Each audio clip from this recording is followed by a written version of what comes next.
A wind moves across the hillside like something searching. Fog coils between the gravestones, thick as breath on glass. There are no words. Just the scuff of boots against damp earth and the hollow creak of wood being lowered. The coffin is plain, unfinished. No markings, no handles, no initials burned into its surface. It might as well be a box for grain or a secret. But the men who carry it don't flinch. They move as if this is their trade, though none of them speak its name. No priest blesses the ground. No mourner weeps. Only a bell tolls in the distance once as if by habit. They dig fast, not out of urgency but rhythm. This is the 5th Friday this month, the 6th if you count the one they buried before the snow melted. They don't speak of those, not aloud. There's a boy holding a candle. His hand trembles, but the flame does not. He watches the box disappear beneath the earth, and he thinks, not for the first time, that it looks exactly the size of his father. But he doesn't say it, because saying it is how names find the book, and the book is what decides the next. The men cover the grave with more than soil. They pat it down with ritual, with obedience. One lays a single white stone on the mound. No cross, no symbol, just a shape to say, "This happened, but it need not be remembered." The bell tolls again. It echoes wrong, swallowed by the fog instead of carried. A woman turns from the hill and walks toward the village. Her dress is damp. Her eyes stay low. Her lips move in a silent rhythm, not prayer, but something older, an inventory of loved ones she hopes stay untouched. At the edge of the clearing, a small wooden chapel waits. Its doors are open, always. Inside, candlelight flickers on rows of pews no one sits in anymore. They gather on the hill now. The church is just where the names begin. Near the altar, a black book lies open on a stone pedestal. The pages are thick, edges singed. There is no inkpot, no pen, yet every Friday a name appears. No one asks how. A man once stayed up all night beside it, daring the darkness to confess. By morning, he had no eyes. Not gone, just unable to open. They said it was sleep, but he never looked at the book again. Tonight, the book is already written. There's a chill in the air that doesn't belong to weather. A stillness even the insects obey. The grave is full, and the village is lighter by one weight. Not a person, a permission. No one claims the burial, no one claims the dead, because there is no death, only subtraction. On the path back to the village, a child coughs. It's small, dry, but sharp.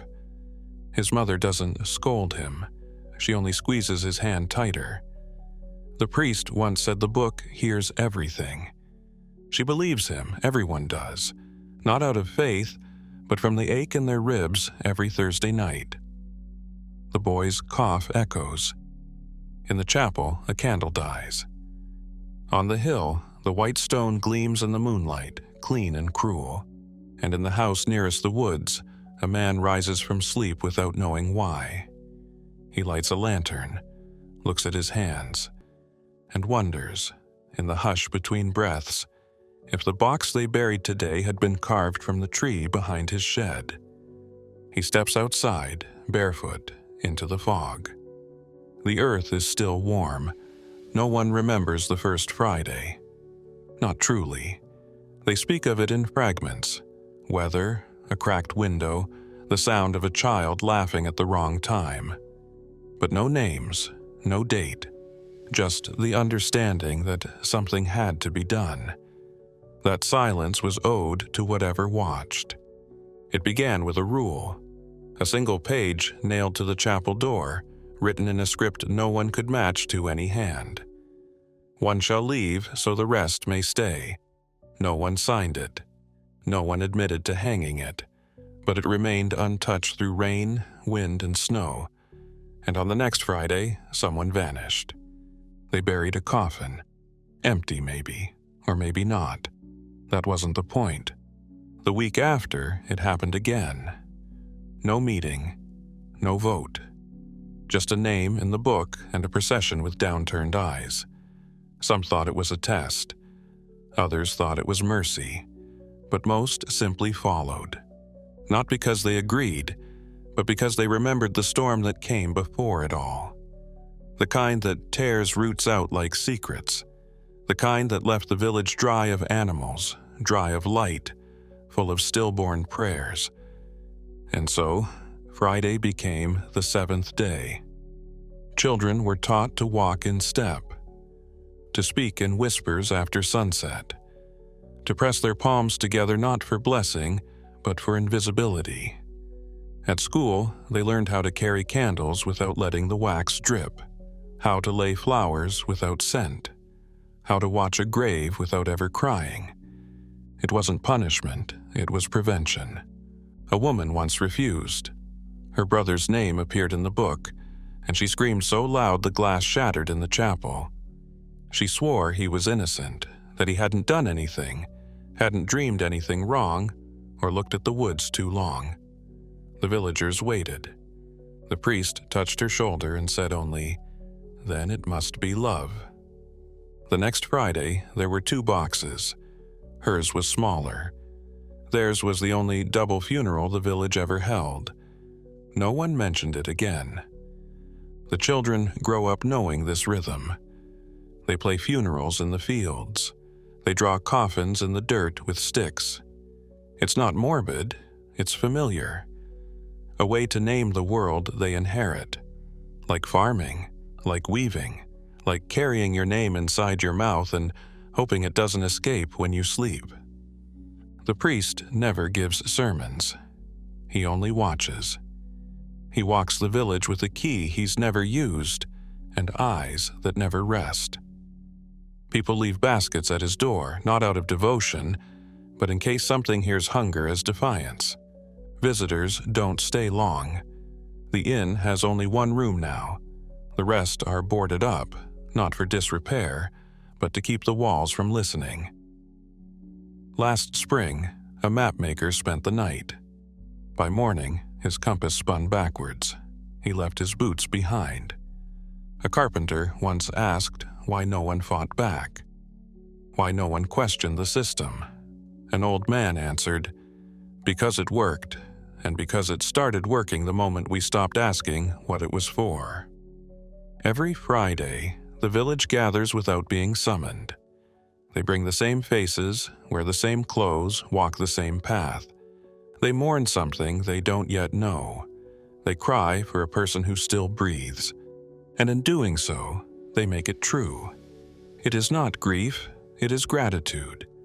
That it wasn't them. Obedience is baked into the bread, folded into the sheets, sung to children in lullabies that end with "Be quiet," or "Friday will come early." At the edge of the village, there is a well, old, crumbling, covered now. It once ran dry for a month. Then the book began, and the well never emptied again.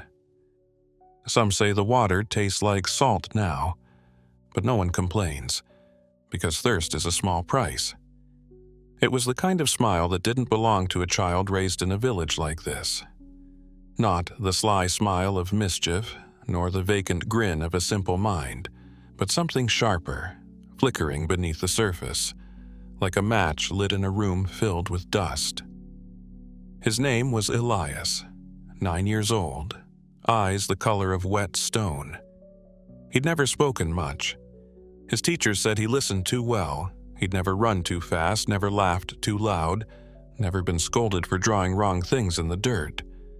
Just quiet, just good. Until the day of the funeral. It had rained that morning, soft and steady, like the sky didn't want to interrupt. The villagers walked the path in their usual silence, black shawls and gray coats pressed against the fog. The coffin was small that day. Everyone knew whose it was, but no one said the name. Elias stood beside his mother holding her hand. When the bell rang its second toll, the one that meant the coffin had crossed the chapel threshold, his fingers twitched, his lips parted, and he smiled. Not wide, not long, but real. 2 people saw it, one old enough to forget, the other too young to lie. By nightfall, the whispers had started. Some said it was nerves. Others said he had seen something. A few said nothing at all, just looked away when his name was mentioned. His mother begged the priest, said he was only a boy, said he didn't understand, said he was sick, maybe fevered. She even offered herself, said the rule was never written in stone, said the book could be tricked, maybe, if the ink hadn't dried yet. The priest shrugged, not out of cruelty, but out of gravity, as if grief had worn all expression off his face. That Friday, the church bell rang with a crack in its voice. People said it was rust, others said it was warning. They dressed Elias in white, not the robe of the procession, but the earlier one, the one meant for waiting, the one they kept folded in the chapel chest, scented with cedar and rosemary and something else no one had ever named. He did not cry. He did not resist. When they tied the cord around his waist, he said, "Will I get to see the sky from there?" No one answered. His mother was not allowed to walk with him. She followed from a distance, her cries folded into the wind like torn pages. When the procession reached the grave, Elias turned his head once, looked at the crowd, searched for something, then smiled again. No one returned it. The coffin was not buried that day. They left it open, resting beside the chapel. A symbol, a warning, an invitation. Children were told not to smile that week, not to laugh, not to play games with rules they invented. Several were whipped. One was locked in a barn until sunset. The village could forgive sorrow. It could forgive doubt. But joy, that was too close to madness, too close to memory, too close to hope. Because hope meant you thought it might stop. And hope was the first betrayal. The following Sunday, the priest read no sermon. He simply stood beside the coffin, placed his hand on the lid, and nodded. The villagers bowed their heads. One woman fainted. Another vomited. By dusk, the smile had faded from every mouth. The book received its ink by moonlight. When Elias was finally laid to rest, it rained again. Harder this time, as if the sky had seen his grin and wanted to drown it. The children played quieter the next week. The candles burned lower, and the bread tasted more like ash. No one spoke his name again. But now and then, when a breeze passed the chapel and the bell rope swung without touch, the villagers looked to the ground, not in fear, but in apology. He arrived in late spring, when the fog had lifted just enough to reveal the bones of the road. A government man, though he wore no emblem and carried no weapon. His coat was clean, but not too clean. His eyes said he had seen villages like this before, places where the ground remembered more than the people did. He asked for the register, as he was meant to. The priest brought it out, bound in red leather, the corners softened by years of trembling hands. Dust rose as it opened, not violently, but like something waking. The inspector read in silence, then read again. The deaths did not match the dates. He found a boy named Thomas listed as deceased on March 3rd, 5 years prior. But Thomas's mother had reported him missing on March 6th, 3 days difference. But not a clerical one. The ink on the death entry was older than the rest of the page. The handwriting more assured. The date had been recorded before the disappearance, not after. The inspector turned another page, then another, then another. A woman named Miriam, deceased November 12th. Yet there were letters, folded inside the binding, signed by her. In December, the tone was confused. as if she felt herself fading but didn't know why. The inspector asked questions softly at first. The priest nodded politely, said the records were symbolic, said they were spiritual rather than literal, said sometimes the soul left before the body did, and it was better to prepare the page than to wait for the grief. The mayor, a man with skin like unbaked clay, added that grief moved like a storm here. Best to be ahead of it. Easier that way. The inspector did not smile. He marked the margins in pencil, drew arrows between the entries, circled the names of children, of twins, of people who had never been ill. A whole generation was disappearing 2 days early. He asked to speak to the gravekeeper. They told him there was none. He asked who buried the coffins. They said the village did, as one. No man alone should carry that weight. That night, he stayed in the chapel. He laid the book beside his bed, placed a stone on the cover, and locked the door. At midnight, the wind rose. The bell did not ring, but something shifted. In the morning, the book was different. Same cover, same red leather, but the pages were changed. Not rewritten, replaced. His notes were gone. The ink was cleaner. The names were wrong. The woman, named Miriam, was now recorded as having died 2 years earlier than before. Thomas had never existed. The inspector sat still for a long time. Then he checked the mirror above the wash basin. For a moment, he swore he saw his own name, etched in reverse into the condensation. A date beside it. 3 days from now. When he turned around, the mirror was clean. He closed the register, asked for tea, took his breakfast slowly, chewing every bite like it might be his last. He left before noon, coat drawn tight, boots leaving no print. The villagers did not wave. They never did. But that Sunday the book held his name, and a space beneath it, just enough for one more.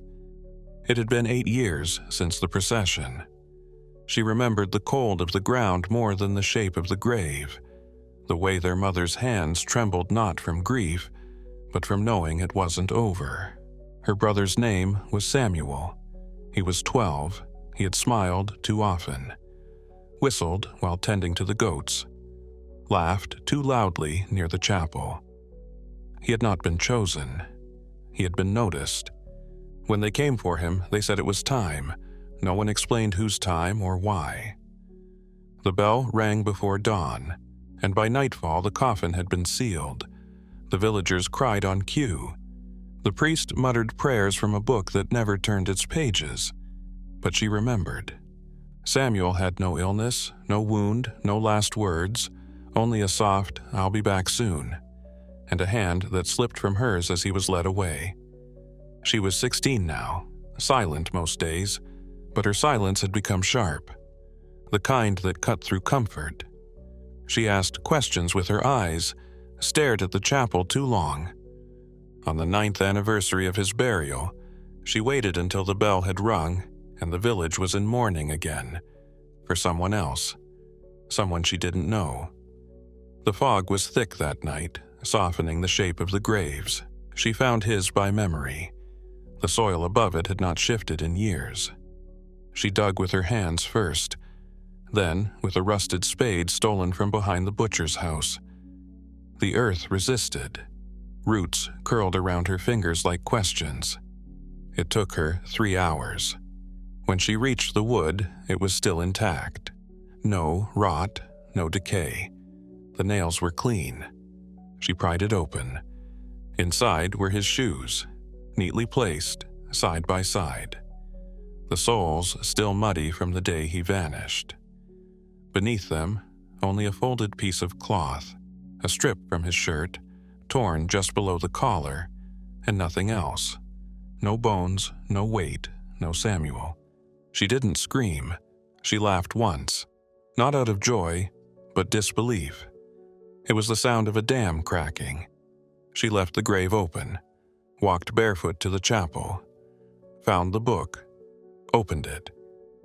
Samuel's name was gone. In its place, hers. The same date, the same Friday. She tore the page out, burned it with a candle stub, watched the flame twist like a scream denied. Then she walked home, her hands still caked in dirt. The next morning, her bed was made. Her shoes were by the door.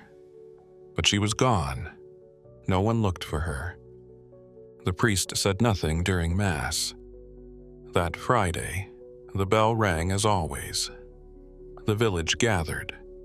Another name was read aloud, not hers. But when the coffin was lowered, it was smaller than usual. Just enough to fit someone who had asked too many questions. And above the grave, someone left a pair of shoes. Not his, not hers, but the same kind, worn in the same way, as if the earth kept collecting them one sibling at a time. The chapel had no key. It never had. Even in storms, even in drought, even when wolves circled the village edge, its doors stood open like a mouth too tired to close. Some said it was mercy. Others said it was the oldest law. The priest claimed it was tradition, but no one remembered who first made the rule or why. It was built from ashwood and stone. The pews were uneven, the altar crooked, but it had a stillness to it, like water that doesn't reflect. The candles lit themselves each dusk, or so it seemed. No one ever saw who struck the match. At the front sat the book, thick, leather-bound, stained in corners with wax and something darker. It rested beneath glass, though the case was never locked. A velvet ribbon marked the week's page. The ink was always red. Each Friday morning, a name would appear. A single name. No surname, no age. Just a first name, and a single word beside it. Ready. No one admitted to writing it.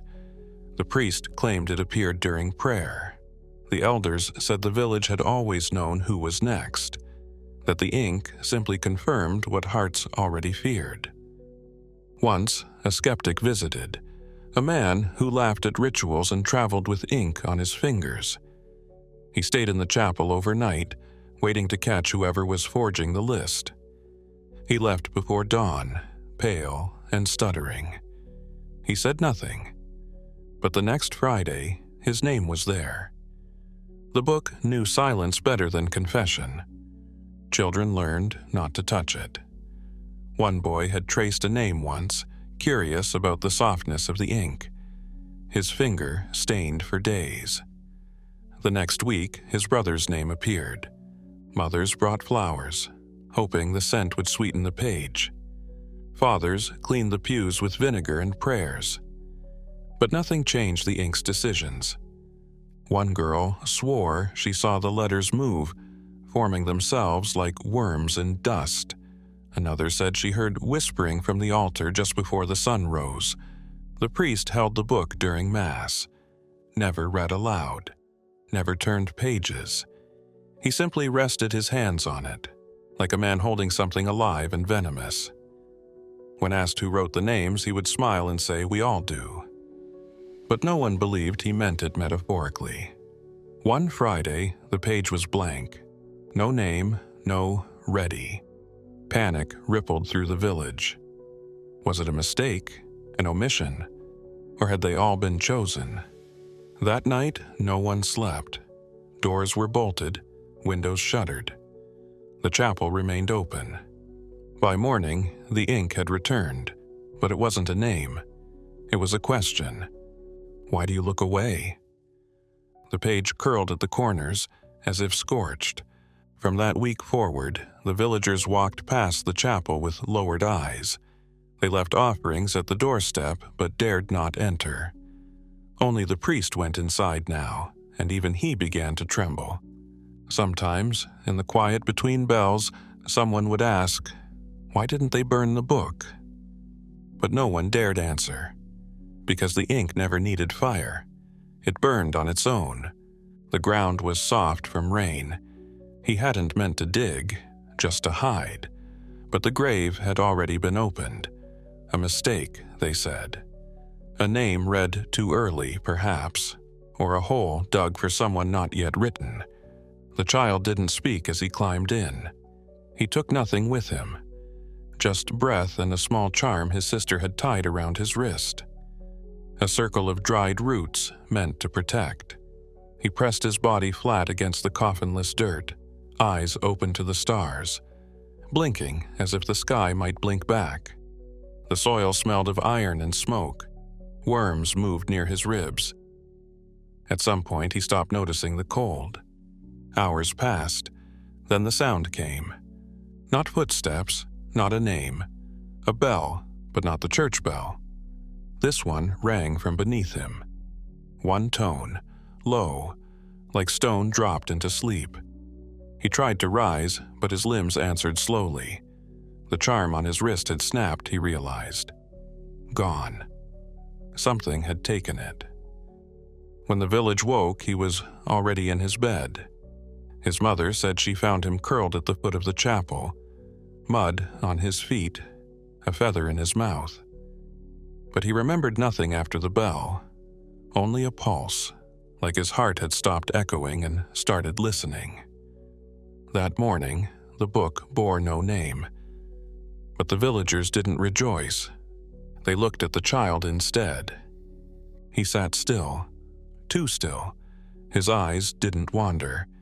His smile, if it came at the wrong times. He laughed when others prayed. He flinched at sunlight but stared into the fire. They said something followed him home. His teacher asked him to draw.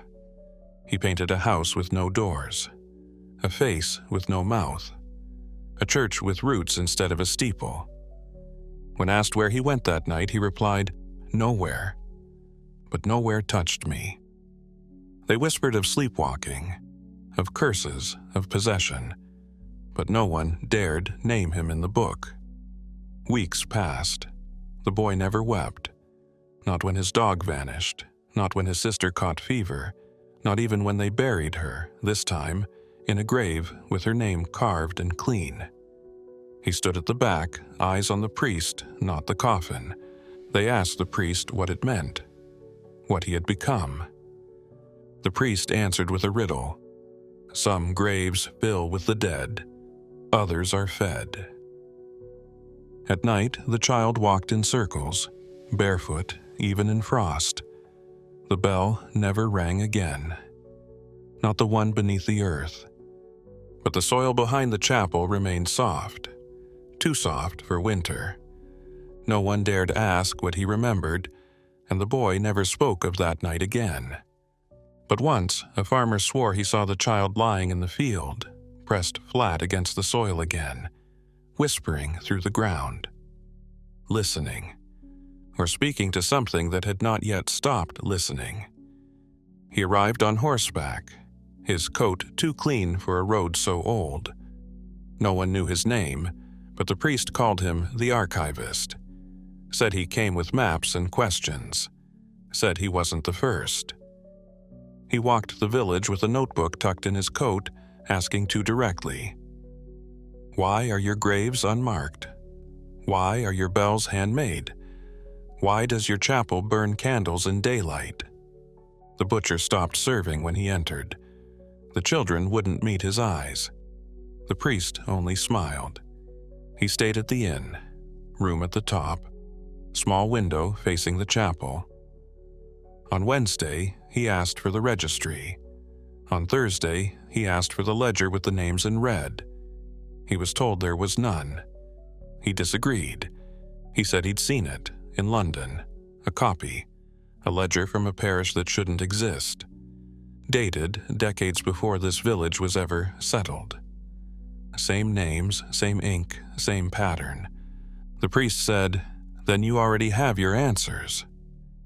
But he didn't leave. He sat at the fire that night, asking questions that weren't supposed to be said aloud. What do you bury, if not the dead? What happens to the ones you name? Why does no one scream on Fridays? No one replied. By Friday morning, his coat was still at the inn, His horse was still in the stable, but the bed had not been slept in. The notebook was gone. When asked where he went, the priest said, "He stayed." The villagers nodded, as if they'd known, as if staying was a kind of vanishing. That evening, the bell rang. No name was spoken. No coffin was seen. But still they gathered. Still they bowed. Still they wept. A child noticed something buried near the edge of the field. Fresh dirt. And in it, a feather, ink black and bent, the kind that doesn't fall from local birds. The boy picked it up, took it to his mother. She buried it in salt and ash, told him never to touch something again that had once written itself. By Sunday, the stranger's name was not remembered. The priest said he left no mark. But every week after, the chapel candles burned longer, and the ink in the red book bled darker, and those who passed the graveyard heard scratching, not from below, but from within the soil itself. A sound like pen on paper, writing without a hand, as if the village was still answering his questions. In silence. It tolls once, then twice, before the rooster, before the light, before anyone is dressed or dares to speak. The bell, rusted and bound by silence, swings on its own. No one sees it move. No one claims the rope. Still, they gather. At the square, the priest is already standing, pale, breathing slowly through his nose, as if smelling smoke only he can see. He opens his mouth, closes it, looks to the church, then to the hillside, then to the empty spot where the boy used to play. No one says his name, but his mother is not among them, and the earth behind her house is soft, fresh turned, like breath on a mirror. They do not dig, not this time. Instead, they return home, one by one, pretending they hadn't gathered, pretending the morning hadn't spoken, pretending the world still followed its laws. But something has changed. The ledger is gone from the church. The candles still burn, but their flames are blue. The statue of the saint in the chapel has turned. His eyes, once toward heaven, now face the door. Children won't go near the bell tower. Even the priest no longer walks alone. By nightfall, the birds do not return to the trees. By midnight, the moon is not visible. By morning, every window is cracked, just slightly. And across each threshold, faint lines of red, like ink that dried before the letters could finish. The villagers wait for someone to speak. No one does. They look at the bell, still swaying though no wind blows. The priest rings it once more to test it. It tolls 7 times. There are 7 homes now empty, 7 meals untouched, 7 names the village has forgotten. And still, the earth breathes. And still, no one dares to dig. No one remembers when the market last opened. The stalls are gone. The oxen wandered into the woods and never came back. Windows are boarded, not for fear of theft, but to keep the memories from escaping. The priest still walks, slower now, dragging the bell rope like a leash. He tolls it every Friday. The sound is thinner than it once was, like breath through cracked bone. He writes the names in the red book, though no one reads them. Some are just initials. Some are shapes he doesn't recognize. He tells himself they are still names. He wears the robes, though they no longer fit. His hands shake when he writes. His knees buckle when he digs. But still, he digs. The graves don't wait for bodies. They are opened in anticipation, as if the earth expects someone, as if it knows. Sometimes the wind carries voices. Not cries, not laughter. Just breath. Inhale, exhale, like pages turning underground. He walks the chapel at night, reciting psalms to no congregation. The pews are dust-covered, The altar candle melts down to its core, then reforms by morning. He no longer questions the changes. One morning, he finds his own name written in red. Not at the bottom of the page, but halfway down, as if others had come after. He touches it. Ink smears across the page. Underneath, another name waits, faint, familiar. He closes the book. He rings the bell. No one comes. That evening, he digs a grave behind the chapel. He places a candle inside it. Just the candle. The flame doesn't flicker. At dusk, he walks the village, stopping at every door, whispering names only he remembers. Names he never knew. Names that may not be real. The fog never lifts. The village does not wake. And still, every Friday, the bell rings. And still, every Friday, a grave waits. And somewhere in a chapel that never locks, a book continues to write.